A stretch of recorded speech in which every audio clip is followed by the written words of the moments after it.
sur table. Une émission proposée par Hype FM.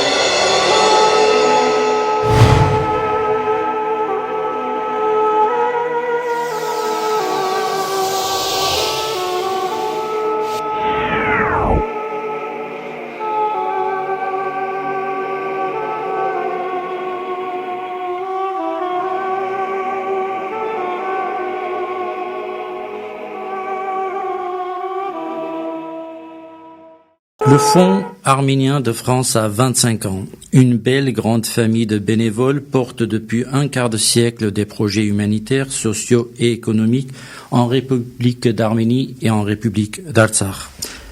Un projet, une réalisation, ce sont des mots simples qui ne veulent pas dire grand-chose si on ne les imagine pas dans leur contexte. Et le contexte est dur et compliqué. Premières années de l'indépendance avec leur lot de privations et en même temps une guerre de libération et ses malheurs, puis une période de reconstruction dans un contexte d'isolement et de blocus. Le Fonds arménien de France a choisi à l'occasion de ce 25e anniversaire d'aller à la rencontre du public, de ses soutiens et donateurs, comme il a fait au moment de lancer sa création, cette fois-ci pour un bilan qui pourrait être déclencheur pour la suite. Et pour parler de ces 25 ans en une heure, j'ai le plaisir d'accueillir le président historique, si je puis dire, du Fonds arménien de France, Bedros Terzian. Bonjour. Bonjour. Nous sommes également avec le responsable de la région nord du Fonds arménien de France, Christophe Dossikian. Bonjour. Bonjour. Tous les deux pour la première fois dans les studios d'Hype FM. Et nous serons en ligne tout à l'heure avec le représentant de l'Artsakh en France, Ovanes Kevorkian, ainsi que Édouard Manoukian, membre fondateur du Fonds arménien de France, et Gérard Karagosian, responsable région de Toulouse. Alors commençons par le contexte des années 90, Bedros Terzian. Qu'est-ce que c'était l'Arménie en ces années-là?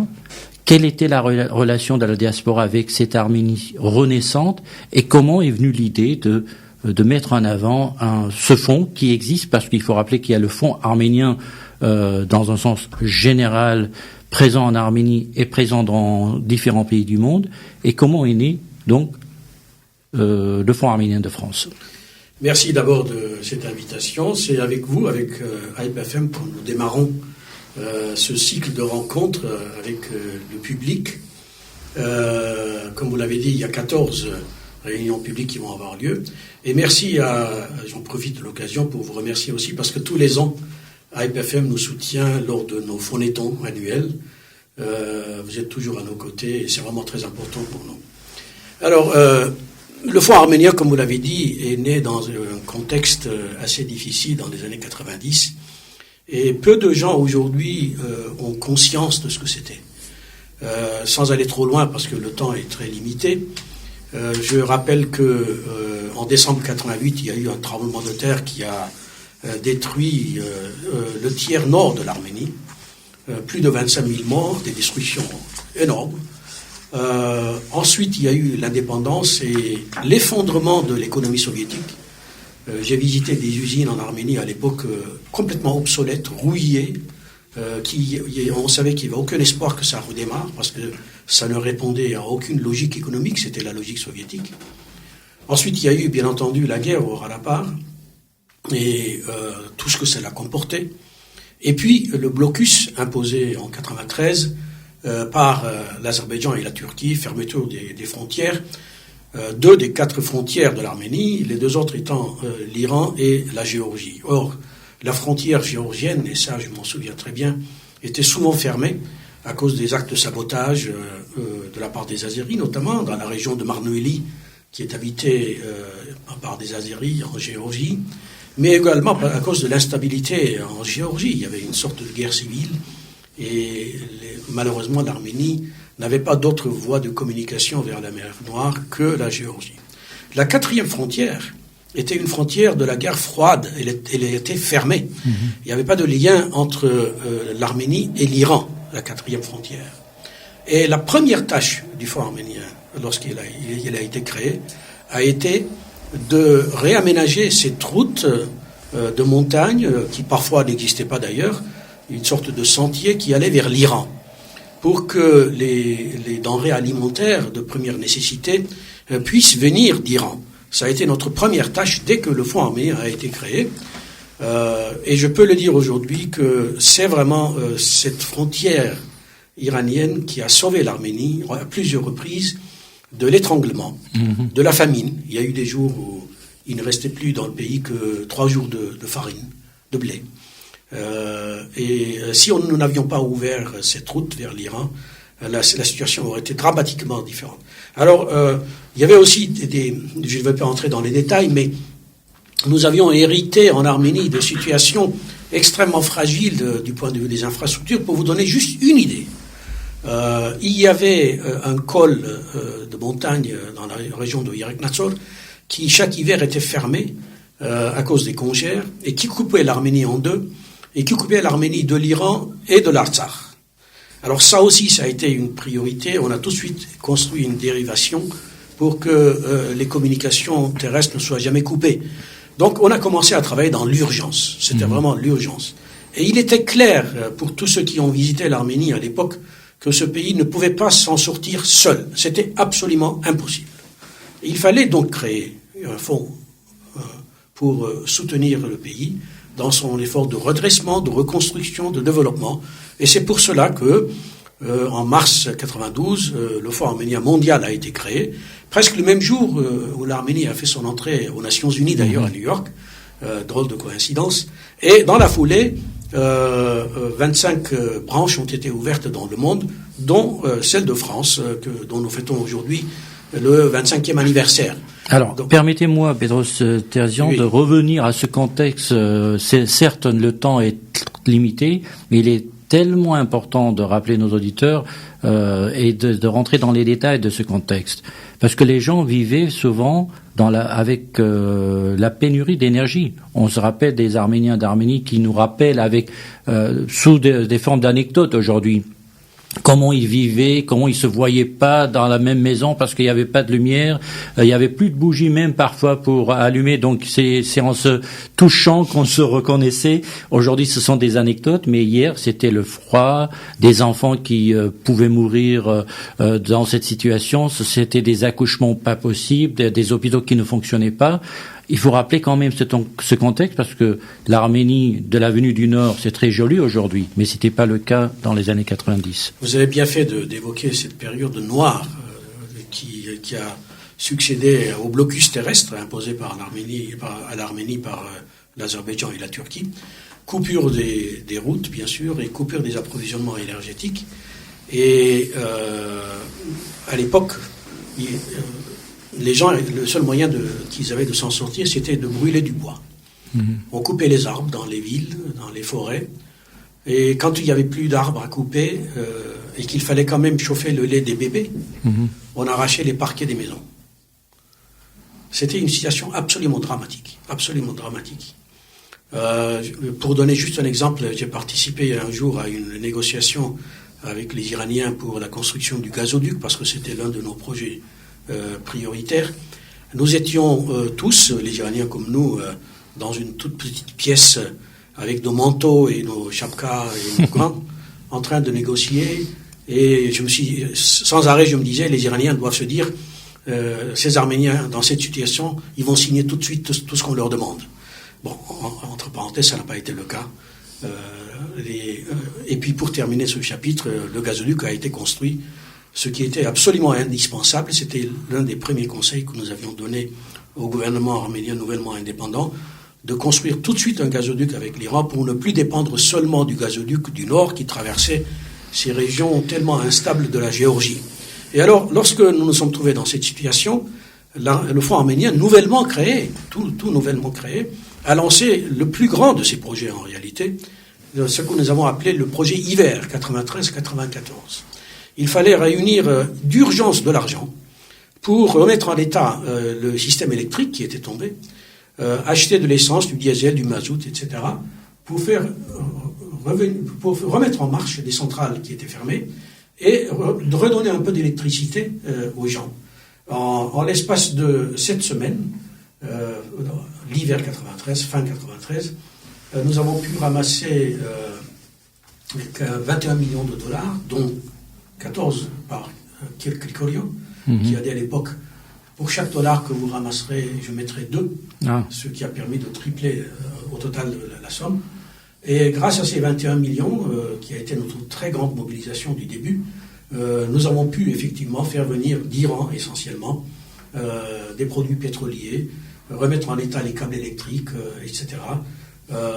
Et ce projet a pratiquement sauvé l'Arménie dans une situation déplorable et peut-être a donné la première preuve aux Azéris que ce peuple ne mettrait pas genoux par terre, qu'il trouverait toujours moyen de s'en sortir, même dans les situations les plus terribles. Alors, dans les années 90, beaucoup critiquaient le fonctionnement de l'État parce que beaucoup de gens étaient là, ne savaient pas forcément gérer un État, donc ils étaient là avec leur bonne volonté, et d'autres ont été accusés de corruption également, et le Fonds arménien, pas de France, mais le Fonds arménien global, était aussi entaché par, en tout cas accusé par des pratiques pas très agréables à entendre, mais les choses ont changé depuis. Est-ce que vous qui avez eu aussi un discours il y a quelques années à la conférence Arménie Diaspora, très virulent, très critique aussi à l'égard de la manière de gouverner le pays, est-ce que par rapport au Fonds arménien, vous aviez ces mêmes critiques vous-même, d'où l'amélioration probablement de la gouvernance de cette organisation? Écoutez, je vais le dire de manière la plus radicale possible. Le fonctionnement du Fonds arménien mondial a été exemplaire depuis le premier jour jusqu'à maintenant. Je peux le dire en mon âme et conscience, parce que je suis témoin et acteur de cela. Dès le début, lorsque le Fonds arménien a été créé, donc en 92 cette fois, avant la France, nous avons mis en place des systèmes de contrôle sur les dépenses et les réalisations qui sont absolument rares dans le monde, pas seulement en Arménie et en France. Nous avons de tels niveaux de contrôle que cela nous permet aujourd'hui de dire chaque dollar, chaque euro reçu est allé à sa destination. Et c'est ce qui vous explique qu'avec l'argent qu'on a ramassé, les 330 millions de dollars, on a pu réaliser tout ça. On n'aurait jamais pu faire tout ça avec une autre manière de gérer. Tout ça, jamais. Parce que nos auditeurs ne voient pas la carte que vous êtes en train de porter. Ils la verront dans la vidéo.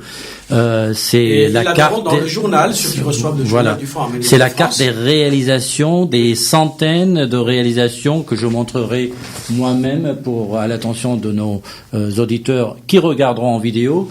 Eh bien, ce sont des centaines à travers l'Arménie et l'Artsakh que vous avez pu réaliser. Alors, c'est ce qui explique ces niveaux de contrôle extrêmement sévères, que l'on ait pu réaliser tout ça avec si peu d'argent en réalité. Je ne peux pas vous donner de comparaison entre la France et l'Arménie parce que ça n'aurait pas de sens. Mais pour réaliser tout ça, les milliers de projets, il y a 1100 projets, grands projets, des routes, des écoles, etc. Mais la totalité des projets, c'est des milliers de projets. Eh bien, ça aurait exigé, sans aucune hésitation, 15 à 20 fois plus d'argent, si nous n'avions pas été aussi stricts dans la gestion de l'argent. Et, bien entendu, nous avons profité aussi du fait que les coûts étaient réduits à l'époque, en Arménie et en Artsakh. Donc, je peux le dire, aujourd'hui, encore une fois, la gestion du fonds est absolument exemplaire. Et je connais très peu d'organisations, arméniennes ou pas, qui puissent dire la même chose. Pour vous donner un exemple, et je termine là-dessus, nos frais de gestion sont de 10%. La moyenne française pour les associations est de l'ordre de 35%. Ça vous donne une idée de la manière dont nous gérons. Et bien entendu, là, vous parlez du fonds arménien ou du fonds arménien de France, les 10%? Du fonds arménien de France, 10%. Quant au fonds arménien mondial, là-bas, sur l'Arménie, c'est encore moins, c'est de l'ordre de 5 à 6%. Nous avons, et ça c'est grâce aux bénévoles, bien entendu. Bien sûr. Alors Christophe Dossikian, Nous allons parler avec Pedro Sterzian des débuts des 25 ans du Fonds arménien de France. Vous n'y étiez, je pense pas, à ce moment-là, dans le groupe. Comment avez-vous découvert, personnellement, adhéré à ce projet ? J'étais au départ bénévole, comme beaucoup, comme les 650 bénévoles aujourd'hui sur la France. Donc au travers du Phonéton d'abord. Et puis après, progressivement, mon implication a été de plus en plus importante dans cette belle aventure, parce que c'est une aventure aussi composée de personnes, de toutes personnes, de tout type de personnes. Dans un temps plus récent, j'ai aussi participé au projet de l'EPIM, qui est l'école professionnelle des métiers du bâtiment. En Artsakh. En Artsakh. Je suis arrivé plutôt à la phase d'ouverture, donc à l'inauguration. J'étais pas à la phase de construction. Et puis, c'est une très grande famille, une belle aventure. Et quand on y est, on a du mal, et on souhaite pas forcément, mais on a du mal à ne pas s'impliquer davantage. Alors, Pedro Sterzian, il y a beaucoup d'Arméniens à travers le monde qui ne font pas partie du monde associatif, mais qui sont parfois autour et parfois très éloignés. Est-ce que le Fonds arménien de France était aussi l'occasion de faire venir, d'approcher ou de sensibiliser toute cette catégorie d'Arméniens que j'appellerais restés éloignés? À l'origine, le Fonds arménien a été créé par l'union des forces les plus représentatives du monde arménien. Il ne faut pas l'oublier. C'est-à-dire, dès le début, il y avait l'État arménien, bien sûr, ensuite l'État de l'Artsakh, les trois églises arméniennes, apostoliques, catholiques et évangéliques, les trois partis historiques arméniens, les grandes organisations de bienfaisance, et puis des indépendants. Je parle du Conseil des gouverneurs. Par exemple, vous avez Charles Aznavour, Henri Verneuil à l'époque, il est mort depuis, etc. Donc c'était vraiment l'union des forces les plus représentatives et des personnalités les plus représentatives du monde arménien qui a permis de démarrer. En France et d'ailleurs dans le monde, nous avons suivi le même schéma. Nous sommes une association unitaire, mais également une association qui réunit énormément d'indépendants, de personnes, comme vous avez dit, qui n'étaient pas impliqués même dans la vie associative arménienne et qui ont vu ici un moyen d'être utile, de se rendre utile, de participer à la construction de l'Arménie. Et c'est vrai que si nous avons aujourd'hui en France près de 20 000 donateurs, c'est des familles. Quand je dis 20 000 donateurs, il faut multiplier par 3, 4, ça vous donne le nombre exact de gens qui participent. C'est une grande partie, effectivement, n'était pas impliquée dans la vie arménienne avant la création du fonds. Et je crois que ça, c'est vraiment une bonne chose, que ces gens-là participent. Alors, vous allez, et on l'a annoncé, avoir 14 rencontres avec le grand public. Le grand public, c'est le grand public arménien à travers la France. Pas toute la France, parce que de toute façon, la France arménienne est séparée en 3 grandes régions, mais il y a aussi des petites régions comme Toulouse. D'ailleurs, tout à l'heure, nous allons avoir Gérard Karagosian au téléphone. Donc, il y a 25 ans, vous avez eu la même démarche. Aller à la rencontre des gens. Quel a été l'accueil à ce moment-là et on parlera tout à l'heure de ces 14 rencontres à venir. Effectivement, il y a 25 ans, lorsque le Fonds arménien de France a été créé, il fallait aller à la rencontre des gens, leur expliquer ce que nous voulions faire. À l'époque, nous n'avions comme mot à la bouche, c'était projet. Alors, en disant, nous avons des projets, nous allons faire ceci, etc. Mais il fallait que les gens aient confiance en nous. On était là, sans aucun bilan, sans aucune preuve. C'était pas joué d'avance. Les premières années ont été très difficiles. Nous avons circulé partout en France. En 5-6 ans, nous avons organisé une centaine de réunions publiques pour rencontrer autant de gens que possible. Vraiment, on a été partout en France, partout. Et je crois que c'est grâce à cela que le démarrage a été réussi, parce que les gens nous voyaient physiquement, ils nous écoutaient, ils posaient leurs questions.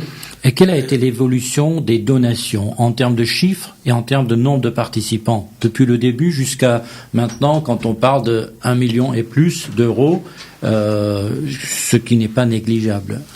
Au début, bien entendu, ça a été très très lent, mais ça s'est accéléré avec le Phonéton. En l'an 2000, lorsque nous avons créé le Phonéton, là, ça nous a permis d'aller vers le plus grand nombre de gens. Et aujourd'hui, nous avons à peu près 2 à 3 millions d'euros par an de recettes, ce qui nous permet de réaliser quand même pas mal de choses, à la fois en Artsakh et en Arménie. Là, je dois apporter une précision extrêmement importante. Lorsque la guerre de l'Artsakh a pris fin avec le cessez-le-feu de mai 1994, le Fonds arménien s'est rendu immédiatement sur le terrain.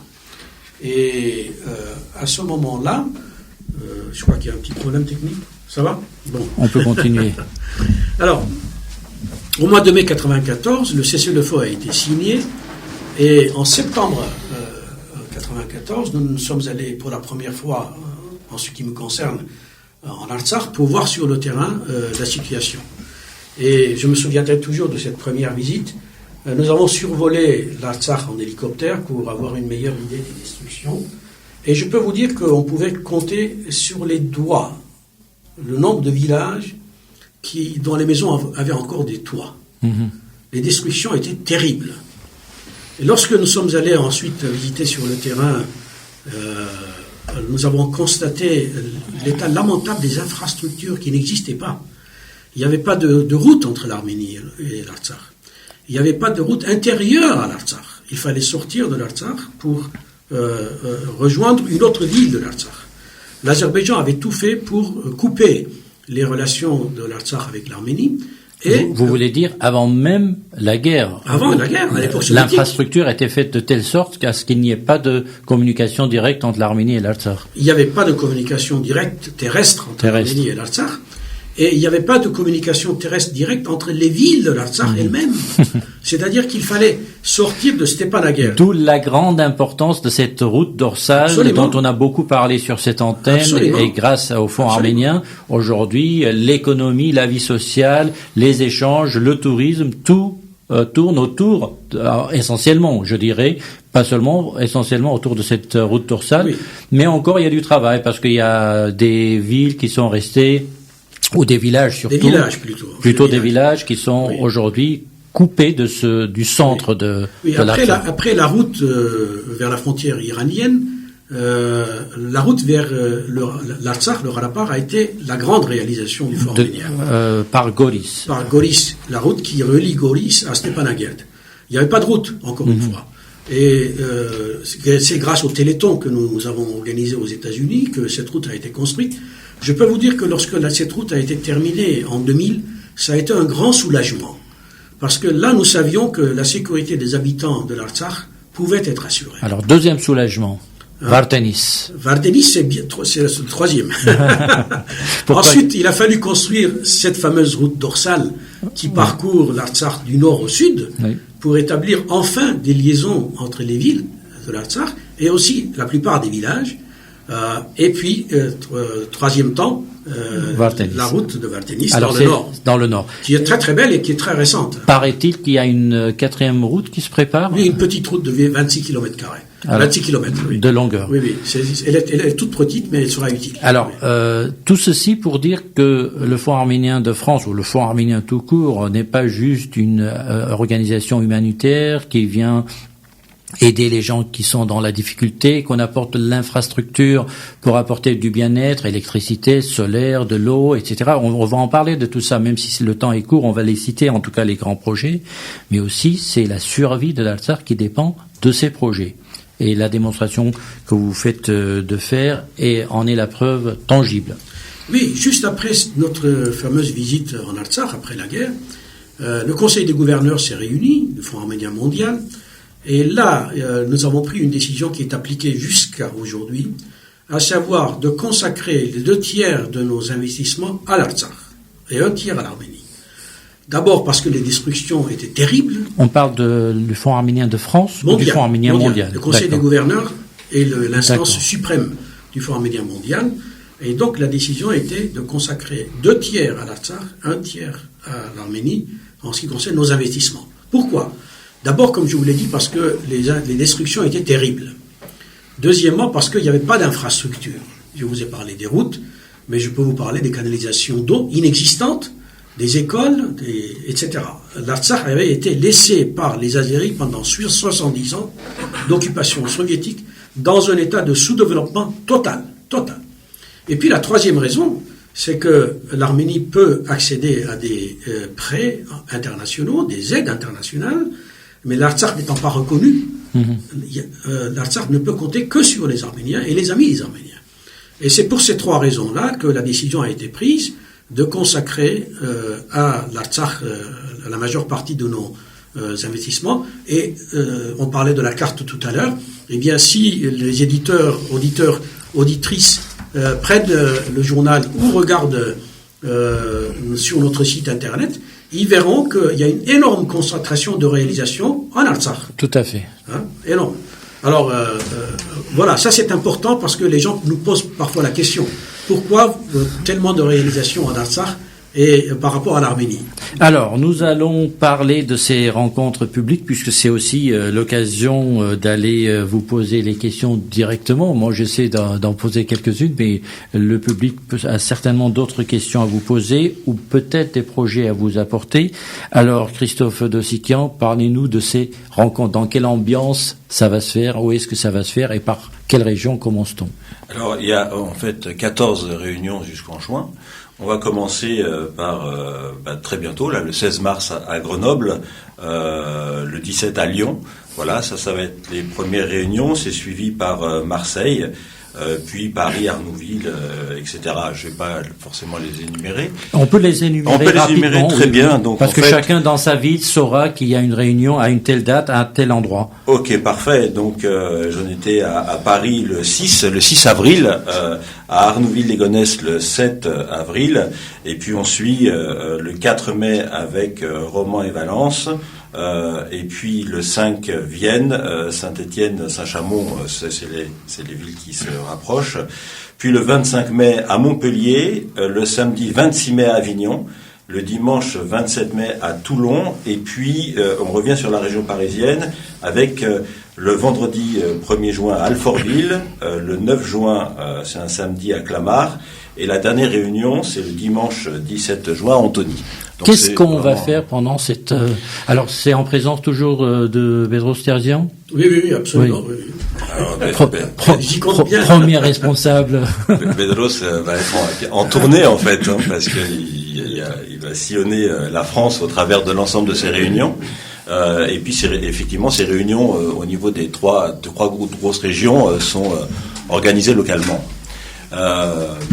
Le déroulement de ces réunions, d'abord une introduction avec les personnes qui nous accueillent, puisqu'on est dans des lieux différents, on est accueillis dans différents lieux suivant les dates, et puis un petit film, un court-métrage de 10 minutes, mais qui montre effectivement la situation dans laquelle se trouvait l'Arménie et l'Artsakh, un peu ce que Bedros Terzian vient de vous évoquer, et puis la progression, les projets, et ce que ça a changé pour la vie aujourd'hui des gens, la vie des populations. On travaille bien sur l'humain et sur les populations. Donc voilà, un petit court-métrage, et ce court-métrage est suivi, bien sûr, d'une intervention du président du Fonds arménien de France, Bedros Terzian, et on va laisser plutôt une part plus importante à l'échange, aux questions. Voilà, c'est bien un moment de rencontre où on est là pour poser l'ensemble des questions, où on est là pour aborder les sujets qu'on souhaite aborder, et on poursuivra ce moment-là de façon plus conviviale autour d'un buffet ou d'un verre de l'amitié. Ça nous permettra d'aller un peu plus loin dans la démarche. Alors, parlons des projets que Christophe Dossikian, vous avez connus ces dernières années. Qu'est-ce qui vous a, je vais dire les choses simplement, plu dans ces projets? C'est-à-dire que Bedros Terzian tout à l'heure utilisait le mot se rendre utile. Quelle est l'utilité que le fonds apporte à ces villages quand on parle d'eau, de solaire par exemple? Le solaire, prenons cet exemple de Rajdarak par exemple. Je suis allé sur différents lieux, effectivement, sur le solaire, sur l'importance du solaire sur Rajdarak, mais aussi le projet qui se développe là, au niveau de l'Artsakh, en termes de développement. C'est bien apporter aux infrastructures collectives le moyen d'avoir une énergie électrique, mais aussi au plus près des familles, sur les maisons, les pavillons, de énergie pouvoir électrique. Électrique sur les infrastructures collectives Oui. et en eau chaude sur les maisons individuelles.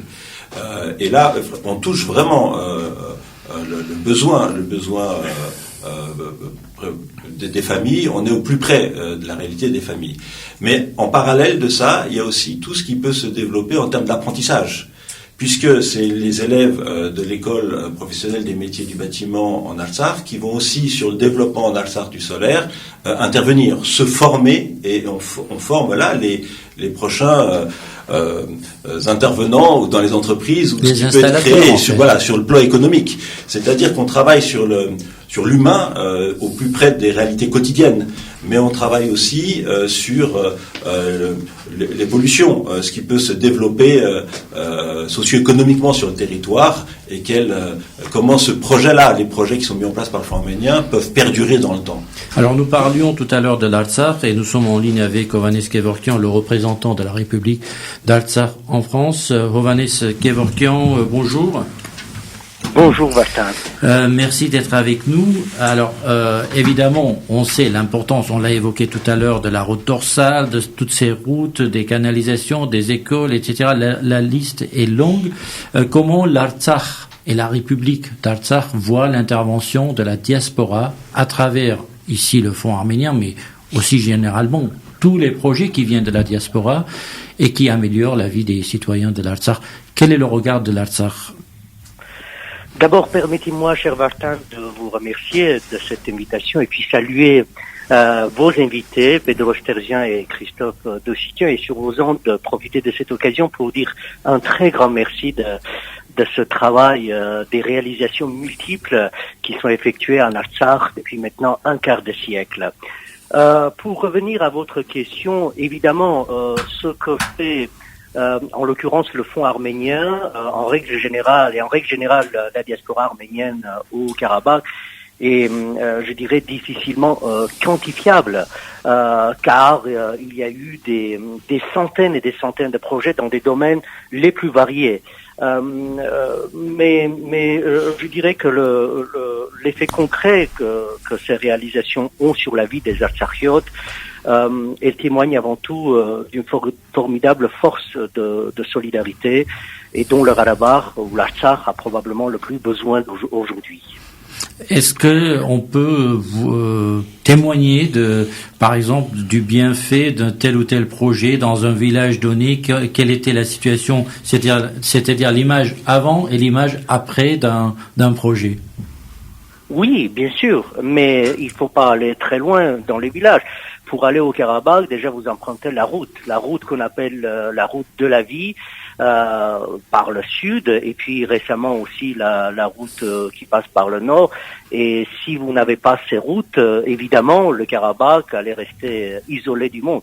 Donc c'est extrêmement visible, les réalisations du Fonds arménien, à commencer par les routes. Vous parliez tout à l'heure, il me semble Christophe Dossitian évoquait l'école professionnelle Yeznik Mozian, les centres communautaires dans les villages, des hôpitaux, d'autres écoles partout au Karabakh. Ce sont des projets évidemment concrets qui changent la vie, dans un cas des écoliers, dans l'autre cas des malades, des patients, des médecins aussi, et plus globalement, quand il s'agit des projets aussi globaux comme les routes, que ce soit dorsales, les routes de la vie, qui portent très bien leur nom.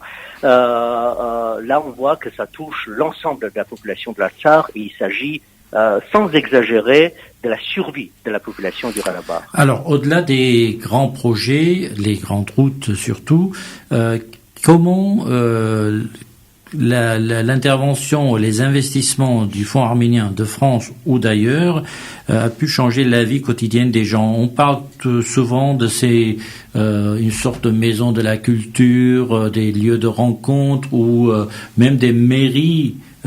Parfois de villages n'ont pas de bureau, le maire n'a pas de bureau, et enfin dans ces lieux, comment peut-on les appeler? Il y a un nom spécifique. C'est les centres communautaires. Les centres communautaires. Alors je vais vous dire un mot là-dessus, parce que oui, je vais en vous racontant une petite histoire. Anne Hidalgo, maire de Paris, lorsqu'elle a appris l'existence des centres communautaires que le Fonds arménien construit et a construit en Artsakh, au total plus de 25 maintenant, a découvert un concept parce que nous avions innové, nous avions créé un concept nouveau qui lui avait beaucoup plu et elle a dit tiens, on peut faire ça peut-être en France aussi.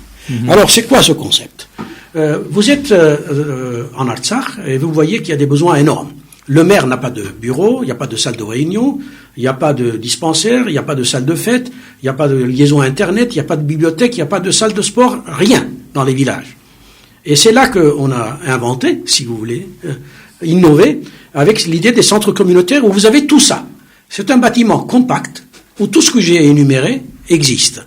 Et alors ça permet de faire des économies énormes en termes de construction, de fonctionnement, de frais de fonctionnement, et c'est vraiment de l'innovation. Et ça plaît beaucoup aux habitants de l'Artsakh et qui nous demandent, les villages qui n'ont pas encore de centre communautaire nous demandent. Et je voudrais juste aussi terminer en rebondissant sur ce que Christophe disait tout à l'heure pour l'eau chaude que nous apportons aux gens avec l'énergie solaire. La famille moyenne en Arménie, en Artsakh, brûle 15 mètres cubes de bois chaque hiver. Vous voyez le déboisement que cela provoque, le dégât en termes de déforestation. Donc, non seulement manquer d'eau chaude était un problème d'hygiène et un problème quotidien embêtant, mais c'est aussi un problème d'environnement.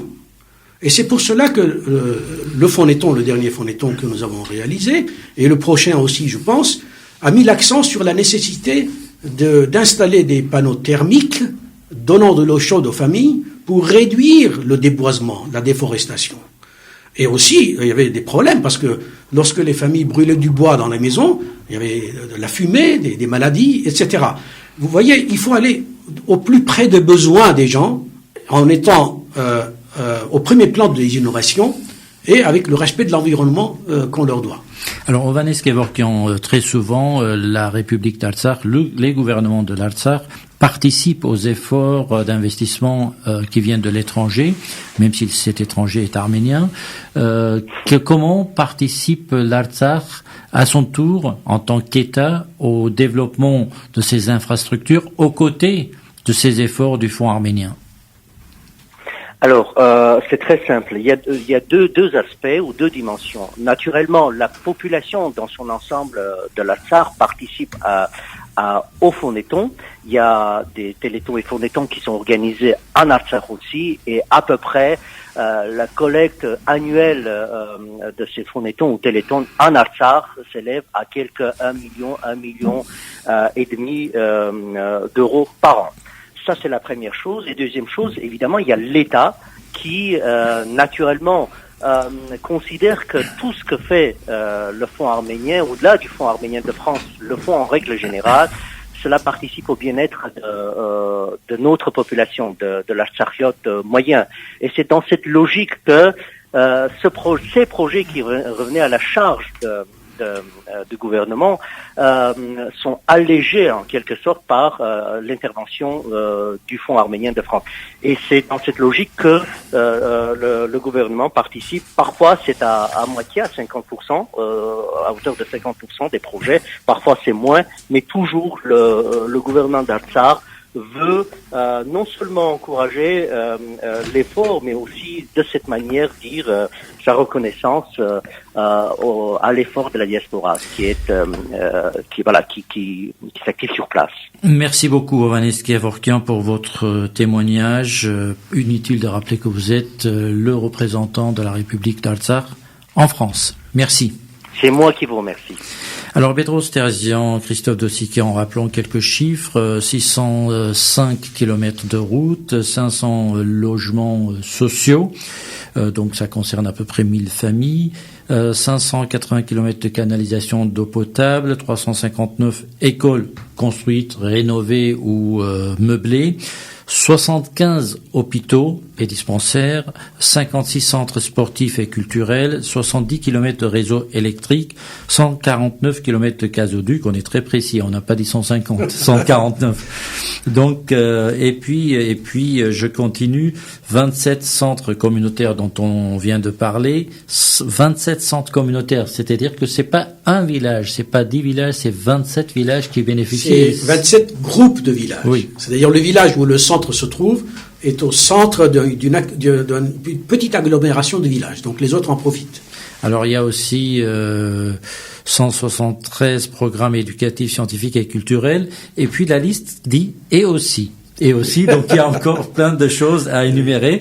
Donc pour avoir toutes ces informations, vous avez le site du Fonds arménien de France et vous avez le courrier du Fonds arménien de France que vous pouvez vous procurer. En tout cas, vous avez 14 occasions pour rencontrer le président du Fonds arménien de France et son équipe pour voir de plus près et tous ces projets en Arménie et en Artsakh. Alors nous allons continuer avec un témoignage d'Edouard Manoukian, qui est un membre fondateur du Fonds arménien de France. Monsieur Manoukian, bonjour.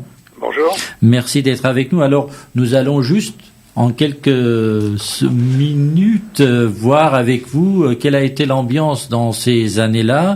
Vous qui êtes de Grenoble, comment avez-vous accompagné, vécu et participé à cet effort ? Eh bien, écoutez, il faut savoir qu'il y a 25 ans, nous étions dans une situation particulièrement difficile, suite bien sûr au séisme et à l'indépendance de l'Arménie. Souvenez-vous, indépendamment de la situation politique, il y avait une très grande difficulté économique. Et nous étions tous conscients, beaucoup de communautés, les responsables des différentes associations de la région Rhône-Alpes, puisque je suis originaire de la région Rhône-Alpes, étaient conscients qu'il y avait une très grande difficulté. Nous étions prêts à rebondir sur une possibilité, la première qui se présentait pour aider l'Arménie. Et il faut dire que le Fonds arménien de France a été le vecteur incontournable, puisqu'il lançait un appel à la communauté à se rassembler, à se réunir. Donc nous avons immédiatement répondu à cet appel. Alors justement, la force du Fonds arménien de France est son développement régional, parce qu'on n'est pas concentré sur la région parisienne. Et aujourd'hui, on voit que toutes les régions, même si en termes de rentrée d'argent, la région parisienne, si je me trompe pas, Pedro Sterzian, est celle qui est la plus en avance, mais on voit que des sommes très importantes arrivent de la région Marseille et de la région centre, on va les appeler comme ça. Oui. Donc c'est quand même une belle réussite régionale aussi. Bien sûr, c'est une belle réussite régionale, sachant que la population d'origine arménienne de la région Rhône-Alpes est bien moins importante, bien sûr, que Paris et que Marseille. Et l'effort est considérable parce que, il faut le dire aussi, beaucoup de responsables d'associations régionaux de la région Rhône-Alpes, je prends le cas de Romans, qui est une amicale admirable, il y a Pont-de-Cherruy, il y a Valence, enfin bon, Saint-Étienne, bien sûr, la région de Grenoble, Pont-de-Cherruy, bon.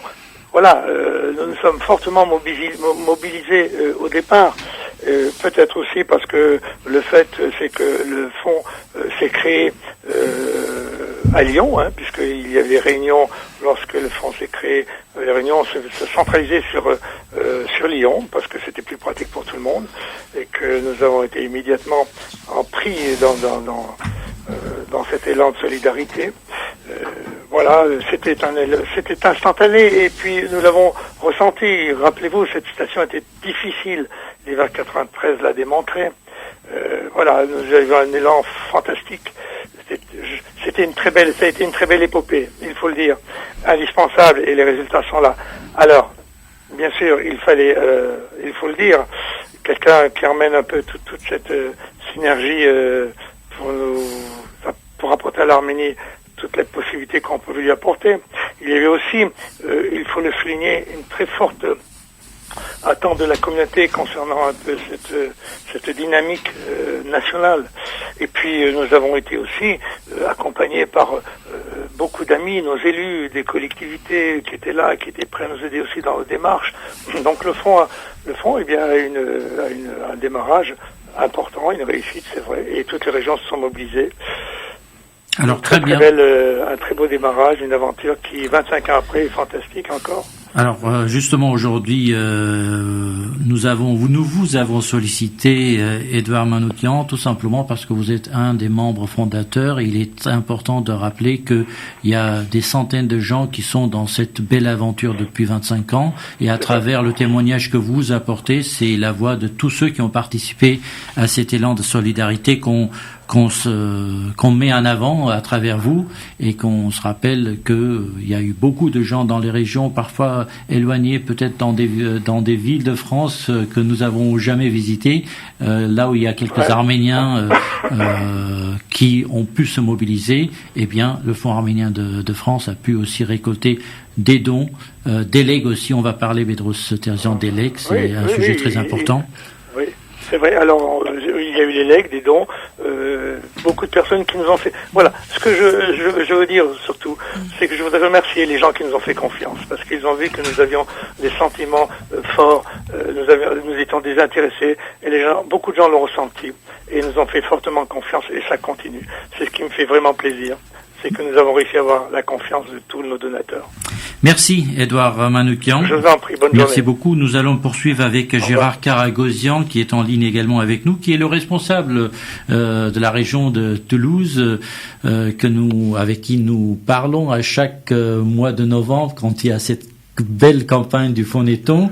Gérard Karagosian, bonjour. Bonjour à vous. Voilà, donc aujourd'hui, nous allons pas parler de vous, mais on va parler de votre père, parce que on nous a raconté que votre père était innovant à l'initiative des prélèvements automatiques, une nouveauté peut-être dans la manière d'organiser les collectes d'argent dans les associations arméniennes. Alors, apportez-nous le témoignage de votre papa.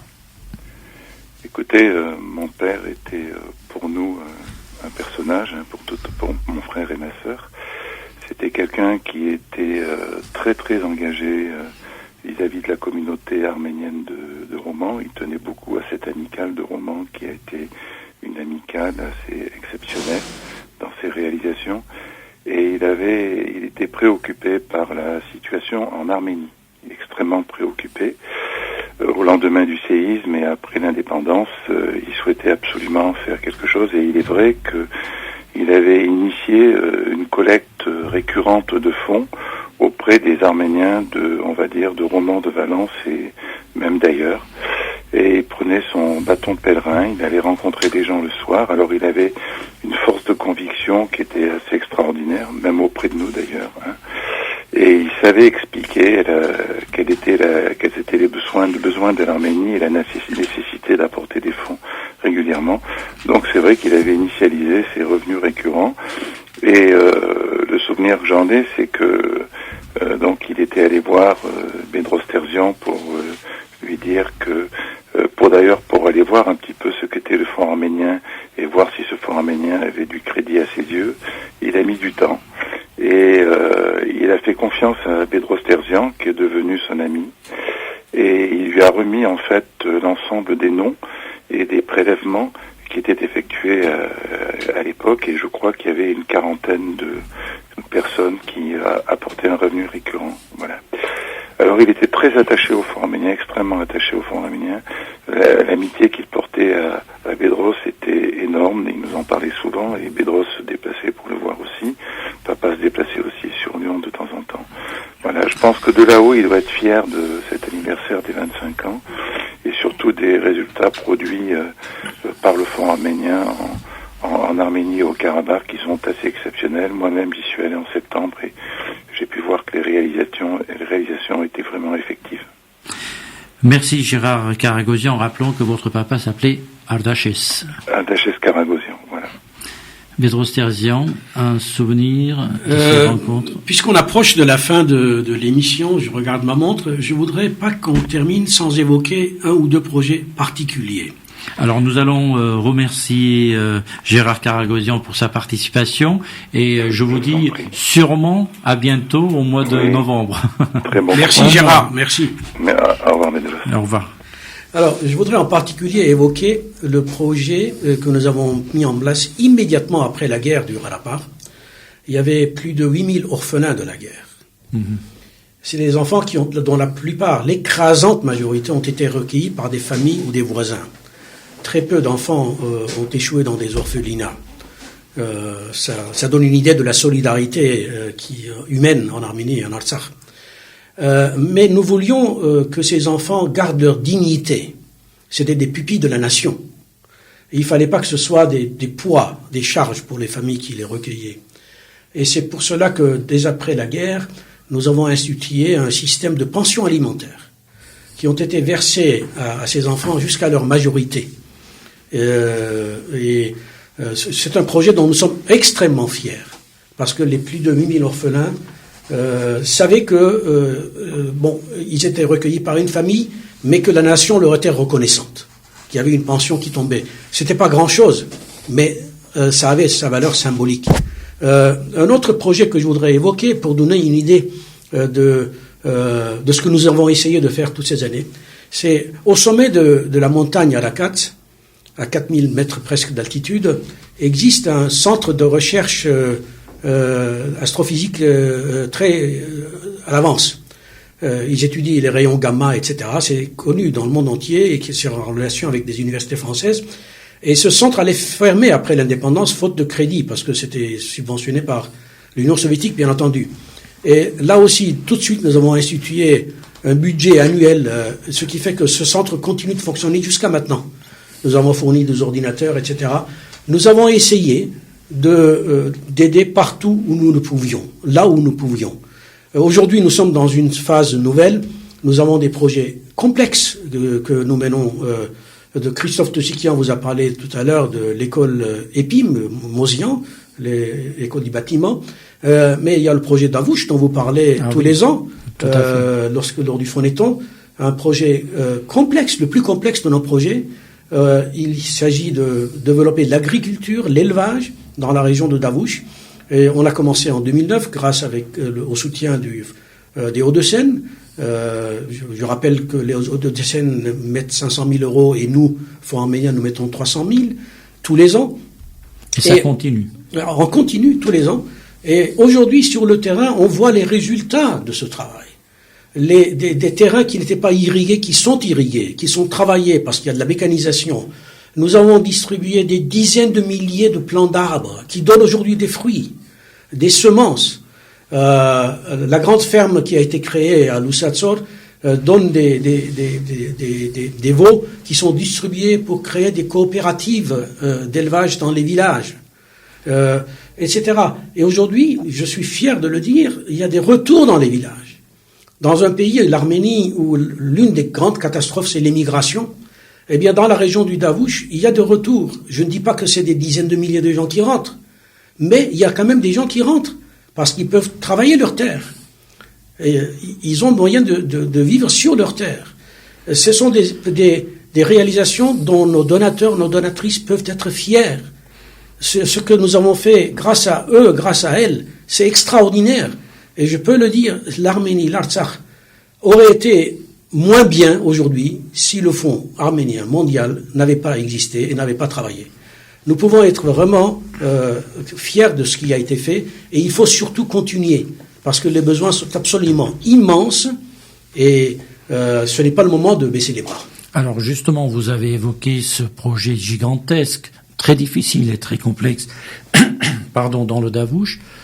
Vous avez commencé par des produits laitiers, pour ceux qui ont suivi année après année avec les témoignages apportés chaque année par Michel Pazoumian, essentiellement autour de cette table, montrent qu'aujourd'hui il y a une production de fromage français, fromage exporté vers la Russie, c'est-à-dire qu'on n'est pas dans l'humanitaire pur et simple, on est dans le développement social et économique, et surtout ce que je veux évoquer à travers cette expérience, mais également l'EPIM, l'école professionnelle, c'est l'expertise et l'expérience française qui est apportée pour le développement global de ce pays qui a besoin de s'occidentaliser à bien des égards. Et voilà que le Fonds arménien de France apporte également un savoir-faire à la française dans ce pays. Lorsque le Fonds arménien de France a été créé, nous avons beaucoup travaillé sur l'article 2 des statuts qui définissait l'objet social, la mission.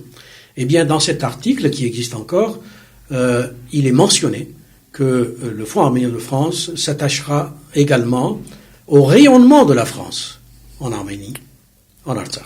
Ce qui fait que dans toutes nos actions, dès que c'est possible, la France est impliquée. Par l'enseignement, par exemple, du français dans les écoles que nous créons, par les jumelages que nous opérons avec des écoles françaises, dans le cas de l'EPIM, par les experts français qui visitent nos fermes agricoles et qui donnent des conseils. Partout, il y a cette recherche de renforcement des liens entre la France et l'Arménie et l'Artsakh. C'est une ligne de conduite extrêmement importante pour nous. Merci Bedros Terzian, président du Fonds arménien de France. Merci Christophe Dossikian, président région Nord du Fonds arménien de France, pour toutes vos explications. Effectivement, on sent à travers les quelques petits exemples que chaque exemple est une émission en soi, parce qu'il y a toute une vie à raconter. Rien que votre passage par hélicoptère sur le territoire de l'Artsakh et ce que vous avez pu montrer est un témoignage de valeur, et tout ce qui a suivi ces différents voyages d'inspection et de découverte ont fait que le Fonds arménien de France est devenu un projet beau, utile, je rappelle ce terme, beau et utile, et qui aujourd'hui est la fierté de toute cette communauté, qui non seulement a apporté à l'Arménie une expertise, mais a apporté une fraîcheur à la vie communautaire, puisque le Fonds-Neton en soi, c'est une très belle aventure, très professionnelle, humaine également et solidaire, mais aussi une manière de maîtriser l'organisation de récolte de fonds et de créer cette confiance qui est aujourd'hui établie, on peut la constater, entre les donateurs et le Fonds arménien de France, et ce canal qui est aujourd'hui un canal aussi pour les legs. Je voulais en parler en 2 minutes parce que les legs, c'est très important. Ça permet à beaucoup de gens de marquer les noms de leurs parents très souvent sur la terre arménienne, mais en même temps de se rendre utile même après sa disparition. Merci beaucoup. Merci à vous, merci. Merci, et puis on aura d'autres rendez-vous avec le Fonds arménien de France, toujours autour de cette table. Merci. Au revoir. Au revoir.